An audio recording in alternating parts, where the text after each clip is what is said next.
A daily crowd anxiously gathers in front of Zambia's national football stadium, not for the results of a match, but for any news of their loved ones being treated inside for cholera, a known killer in these parts. For some, there's the relief of an update. For others, the suspense has only just begun, watching for their relatives amongst the new cases that keep coming in. Another new patient has just arrived. They keep rolling in. This 60,000-person stadium has now been designated to treat hundreds of cholera patients. They're being transferred from cholera centers all over Lusaka. The capital and wider province has been hit the hardest, and a rising death toll is driving up anxiety. They are announcing names here, but not of my nephew. So I don't know what is going on. Whether my nephew is dead, I don't know. Whether he's alive is in this, I don't know. I can feel better. Whether they tell me he's dead or alive, I can feel better, because when they tell me he's dead, we forget to come here, because we are just coming here, we don't know. And inside, there's stress too, as health workers scramble to reduce daily deaths while the national infection rate climbs. There are 85 children in this one ward alone. So this is the pediatrics ward.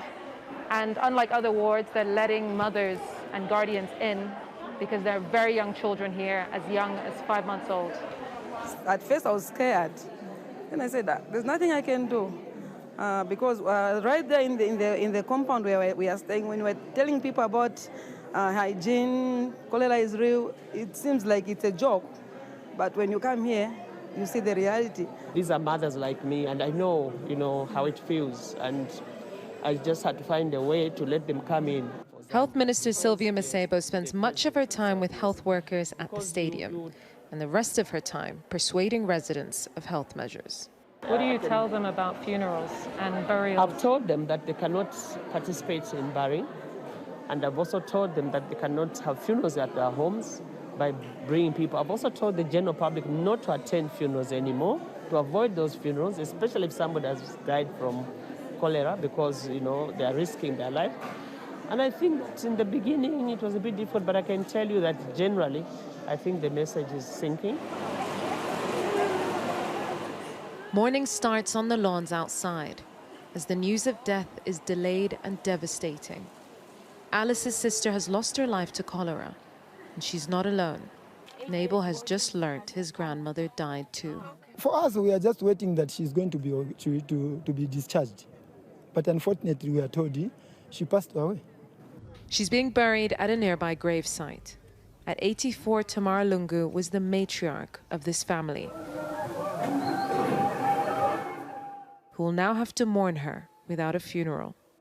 There's nothing we can do. But at least they have to respect the bodies, not the way they are doing. And they are not giving us respect.